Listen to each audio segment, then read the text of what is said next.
Hello everybody and welcome back to another video. Today I'm watching London's Unfinished Motorways by Mapmen. This video is 14 years old, so a lot of these motorways that are unfinished, well, were unfinished back then, are probably finished by now. I would hope so at least. It's been 14 years since this was released.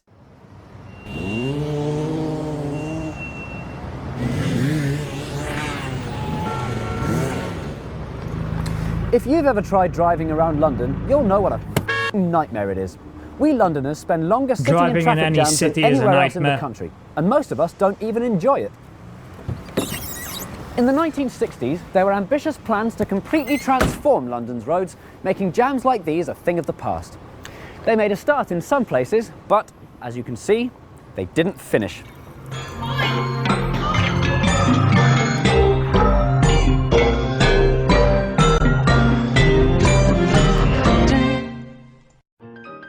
London was not designed for the car. In fact, it wasn't designed at all. It grew in gradual steps, with the Romans, Tudors and Victorians all contributing their own streets, many of which remain today. It's these very same streets that we in the 21st century squeeze onto, trying to get about in our cars, buses and lorries. Look at this. The quickest way to get from, say, Hampstead to Highbury is to go all the way down to Camden Town, through the complicated one-way system, all the way back up to Holloway and down Holloway Road, which takes ages. He's drawing on his monitor. I would never do something like that. At peak time, the average speed for that journey is a pathetic 10 miles an hour. I can run that fast. That's nothing. You might think, how can London go on with That's a road system as 16 slow kilometers as this? per hour. Well, they were thinking about that as early as the 1940s. In 1944, a man called Patrick Abercrombie produced the County of London Plan. Its aim? To deal with the looming problem of congestion in London. London was taking a beating in the Blitz, so there was a great opportunity for rebuilding everything. Abercrombie saw it as a You don't chance even to have to give demolish London it, a it's new road already system gone. fit for the 20th century. In central London, narrow Victorian streets would be bulldozed to make way for wide Paris-style boulevards, and for the suburbs, there'd be wide ring roads going in circles around the city. Ring roads play a crucial role in modern town planning. Here to explain is transport expert Graham Rhodes. Ring roads allow vehicles to travel from one side of town to the other without going through the busy middle, so that's fewer traffic jams and faster journeys. Patrick Abercrombie was really ahead of his time because the traffic wasn't so bad in the 40s. People didn't pay much attention to his rather ambitious plans until 20 years later. By 1966, And I'm car guessing it ownership was had too skyrocketed. late at that point. Everyone had a car and everyone was causing traffic jams. Abercrombie was dead by now, but his bold plans were just coming to life. Did he Not only did the rebuilding of commit London's roads seem Sudoku? like a good idea, it was now essential. The planners of the 60s liked Abercrombie's ring roads idea, but they wanted to take it quite literally to a new level. A new type of road that was futuristicer than anything Abercrombie had ever seen, the motorway. Ah, okay. 6 lanes, a central reservation and hard shoulder for safety, no speed limits back then. The first motorway No to speed open in Britain limits. was the M1, invented in 1959. In 1966, for the first time, I guess no speed limits would just be like the German Autobahn. Obviously, the German Autobahn does have its limits in certain spots, but a lot of it has no limits. You can go as fast as you want. motorways were going to be brought right to the heart of the capital. The plan was to build 4 motorway ring roads in and around London, and the name for the project that's was quite a Ringway. lot. Ringway 1 was to form a motorway box around central London. Ringway 2 was further out, making a circle through the middle of the suburbs. Ringway 3 was further out still, roughly following the border of Greater London. And Ringway 4, way out in the countryside, was for traffic that wanted to avoid London altogether. Today, hardly any of it It's not even a full ring, though. This is all that's been completed? has been built. The plans were Avoid London altogether. Today, hardly any of it has They've made almost nothing. And this was planned in the 60s? Holy shit! You're telling me that in half a century, this is all they got done? Jesus Christ. been built. The plans were vast, ambitious, disruptive, expensive, and extremely unpopular. Only one complete circle was ever made, the M25. By 1973, they'd made a good start on Ringway 3 up near Potter's Bar, and at Why the would time they be it was called unpopular? the M16. Bits of Ringway 4 were also starting to appear.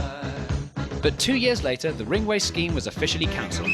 So instead, it was decided to connect up the bits of 3 and 4 that they'd built so far, making one complete loop. Finally, in 1986, the M25 was opened to the public by Margaret Thatcher. You can see evidence of them hastily stitching up the two routes today. Up by South Mimms, the M25 famously splits in twain, leaving a big grassy gap in the middle. That's because it was designed as a couple of slip roads, and the rest of Ringway 3 was meant to go this way. Today, the M25 has earned itself an infamous reputation in popular culture. The M25. I don't understand why it would be unpopular. Did people not see the positives of this? It is the most congested motorway in the UK and is increasingly inadequate for the needs of London and the South East. For example, people travelling from Brighton to Reading use this section Yeah, of the they have to go M25. through it. And people travelling from Croydon, trying to get their flight at Heathrow, use the same section of the M25. And that's why they needed multiple, instead of just All on its one. own, the M25 does a job that was meant to be taken on by 3 motorways. There's no alternative further out, and there's no real alternative further in. The closest thing London has to a suburban ring road is made up of the North Circular and the South Circular. But they're not much good either. The North Circular whizzes through the suburbs like a twat going, "Yeah, look at me, out of my way, I'm the North Circular, hey!" But it comes to an abrupt stop at the Woolwich Ferry. And then, once south of the river, it has a complete change of character, going... Oh, sorry, excuse me, do you mind if I... Oops. Oh yeah, there's no bridge there. Okay, so that sucks. You have to take a fucking ferry, or you have to go more into central London to get over the bridge that does exist, and then go back onto the highway, the motorway, to continue. This is so stupid. Terribly sorry. Excuse me, could I just get... Oh, sorry. So how did we end up with only half of Ringway 2? In other words, why is North London better than South London? The reason predates ringways by several decades. The North Circular Road came about in the 30s when much of North London was still being developed, so there was loads of room to make it wide, fast and more or less future-proof. When the ringway scheme came along in 1966, all it needed was a bit of widening here and there. Half the job done. The South Circular, on the other hand, was a different story altogether. Yeah, South London was The route already it takes goes on streets that have been here for built. centuries. In fact, there isn't really such thing as the South Circular Road at all. It's just a series of scarcely believable road signs. It was then, and still is now, totally inadequate as a ring road. But widening it was out of the question. To finish Ringway 2, they needed to build a completely new South Circular. To widen it, they would have had to just demolish a bunch of houses and other things, so yeah, that's out of the question. Future planning was not really a thing in London, though then again, I suppose nobody really expected that ring roads would become a thing in the future. So I can't really blame them. That was as much of a twat as the North. But to build a 20th century road through 19th century suburbs, it was a case of ploughing through whatever buildings were unlucky enough to be in the way. This nice street was on their hit list. The best way to see the destruction the new road would have caused is to look from above. A total of 36,000 people in suburbs like Beckenham and Crystal Palace would have their homes exploded to make way for the new road. One look at this terrifying artist's impression and the planners decided it wasn't worth it. So Ringway 2 was cancelled and Outer London was spared. Way too much work, too much money, it would be way too expensive, and there would be a lot of unhappy people who would never let this happen. Especially the people who lived in the houses that would have to be demolished, not to mention everybody who would live next to that road because they would complain about noise. Yeah, this was never gonna happen. I can suddenly see why it was so unpopular. But in central London, traffic was at such a standstill that something had to be done. So in 1967, a small section of motorway was given the go-ahead. London's Westway twists and turns from White City to Marylebone. Although technically not part of ringways, it gives us a perfect view of what Ringway 1, the motorway box, would have looked like, and how it would have affected the surrounding area.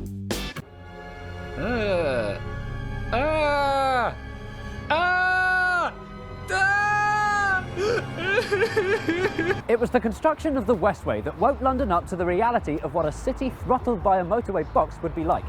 Just like here in Notting Hill, many more parts of inner London would have a motorway like this blasted through the middle. Including Kilburn, I mean, it doesn't seem that bad to me. Canonbury, Brixton and Battersea. The locals were understandably not happy, and they protested. Londoners took to the streets to oppose what they saw as the destruction of their city. And if that wasn't enough of a headache for the Greater London Council, the Treasury weren't happy about how much the ringway scheme was going to cost. There were some heated discussions at the time between the GLC and the Treasury as to who would finance the London Ringway scheme. The Ringway Londoners 1 was causing the most controversy as it was the most expensive per mile. Really? We estimated it would cost £2 billion. That's £18 billion in today's money. That's very interesting. But there was no public support, negative press, so the government decided it could not finance the London Ringway scheme. A combination of protest, financial woes and political kerfuffle brought an end to Ringways 4, 3, 2 and 1. So what legacy remains of Ringways today? Looking on a map, there are flecks of Ringway 4, which in some parts of Hertfordshire is confusingly called the North Orbital Road. The short and stubby West Cross route in Shepherd's Bush was planned as part of Ringway 1, and so was the East Cross route. Until the year 2000, these were both shown in blue as proper motorways on the map. Also, when Ringways was cancelled, it had a knock-on effect, and lots of other road building projects were cancelled too, including some that they'd already started. So there's The just a bunch of M23 from roads Brighton that stops at this mysterious unfinished nowhere? junction just after the M25, instead of Ringway 2, where they wanted it to finish. Here's another example, the M1, which stops at Staples Corner. You can see on Google Earth they left plenty of room at this junction for it to carry on further south, but without Ringway 1, there was nowhere for it to end. If built to plan, the M1 would have met Ringway 1 at West Hampstead at an enormous triple-layer junction, totally ruining This landscape... really? Surely no one cares about this place. yeah, I would imagine. It's tempting I'm not a Londoner, not even British, so I really have no say in this, but I feel like they should have just went ahead with it. If it didn't cost so goddamn much. when you're in a traffic jam like this one to think about how useful those ringways would have been. But it's a complicated issue. There are pros and cons. Pro. The motorways would have taken traffic away from the surface streets. This road would be much nicer, quieter and safer if it weren't lumbered with the unenviable task of being the South Circular. Con. 60% of Londoners would have lived 2 miles away from a motorway. They would have been so ugly, so prominent and so everywhere that London would have become famous for them. Pro. With ringways, East London would have got itself a new bridge at Woolwich. Much more. I'll be honest, this point about the ringways being like this everywhere, being 2 miles away from one of them, which is about 3 kilometers, doesn't really seem that bad to me, but that's just my opinion. Been so ugly, so prominent and so everywhere that London would have become famous for them. Pro. With ringways, East London would have got itself a new bridge at Woolwich. Much more convenient than this boat. Con. The motorways would be physical boundaries, dividing up communities. Londoners would probably identify themselves by which That's ring fair. roads they were stuck between. Pro. They'd make journeys faster. Con. Actually, they wouldn't. Studies have shown time after time that building new roads attracts more cars. Los Angeles is mostly yeah, highways, that's fair. and the traffic jams there are worse than here. Had ringways happened in London, it would have set the precedent that you're supposed to drive. The jams would continue, and ringways would defeat their own purpose. You have to admire the I wouldn't say you can really compare the United States to the UK though, because in the US, public transport's not great. Pretty much everybody has to get a car. Meanwhile, here in Europe, we're pushing for more public transport and less people driving cars. We're also pushing for more people riding bikes or just going on foot, you know, alternatives to cars. So I don't think it would have really been that much of a problem, but who knows, maybe it would have. optimism and confidence they had back then. In the 60s, the word progress was a much simpler word. More cars, taller buildings, wider roads, rebuild everything, more! Everything we do is amazing! But today's approach is a softer, more cautious one. It's not that we're scared of progress, we're simply scared of cars. Transport policy today is almost entirely about measures to reduce the number of drivers. The fact that London is such a crazy, improbable maze is possibly the best way to encourage people not to bother with the car and use public transport instead. The lack of motorways has allowed areas like Camden to come to life. I think future generations trying to solve the transport problems of their time will be grateful for what the 20th century didn't do. So it looks like, for the foreseeable future, we'll have to sit in traffic jams no matter what. And if that's true, we might as well sit in our traffic jams and enjoy the view. Yeah, enjoy the view of what? So yeah, London's motorways are unfinished due to incompetence, a lack of future planning, though you cannot really blame people for not expecting that this would become a thing, and just people saying no, protesting. I mean, I watched the video Britain is a dump, so it's not really a surprise that the British weren't able to get this done, because for some reason, they don't seem to be able to get any big projects done. I wonder if they made any progress with this, considering this was released 14 years ago, but given how everyone in Europe is pushing for less cars, I'm assuming they haven't even tried to make any progress on this, along with a lot of other reasons presented in the Britain is a Dump video, so just go watch that. But anyway, I hope you enjoyed this video. If you did, consider subscribing and leaving a like. If you're interested, why not watch this video right here? And with that, I will see you in the next video.